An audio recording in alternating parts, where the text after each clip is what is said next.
আসসালামু আলাইকুম, কেমন আছেন সবাই? আশা করি ভালো আছেন। তো আজকে আপনাদের সাথে শেয়ার করব খুব সহজে কিভাবে গরু মাংস রান্না করা যায়।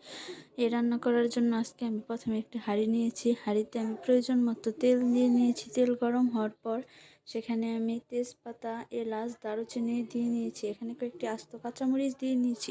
কাঁচামরিচ দেওয়ার একটাই কারণ আস্ত কাঁচামরিচ দেওয়ার ফলে ফ্লেভারটা অনেক দারুণ আসে। আপনারা চাইলে এভাবে দিতে পারেন, আর না চাইলেও স্কিপ করতে পারেন। এখন এগুলোকে আমি ব্রাউন কালার না হওয়া পর্যন্ত ভাজতে থাকবো। ব্রাউন কালার হয়ে যাওয়ার পর এখানে আমি অ্যাড করব আদা বাটা, জিরে বাটা, রসুন বাটা।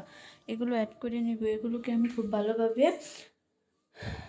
কষিয়ে নেব। কষিয়ে নেওয়ার পর এখানে আমি প্রয়োজন মতো পানি অ্যাড করে দিব। পানি দিয়ে দিব, কারণ পানি দিয়ে দেওয়ার পর মশলাগুলো যাতে খুব ভালোভাবে কষতে পারে। আর রান্না করার ক্ষেত্রে যত ভালোভাবে মশলা কষানো হবে, খেতে ততই স্বাদ হবে।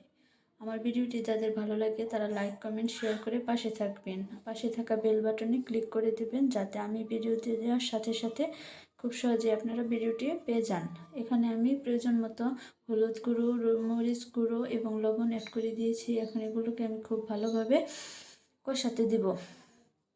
এগুলো খুব ভালোভাবে কষানো হয়ে যাওয়ার পর আমি এখানে আগে থেকে ধুয়ে নিয়েছি গরুর মাংস। সেই মাংসগুলো এখানে আমি অ্যাড করে দেব। কষানো হয়ে যাওয়ার পর অ্যাড করে দিয়ে নিয়েছি। অ্যাড করে দিয়ে এখানে আমি আলাদা কোনো পানি যোগ করব না। গরুর মাংসে এমনিতেই পানি উঠে, ওই পানিতেই মাংসটা খুব ভালোভাবে কষানো হয়ে যাবে।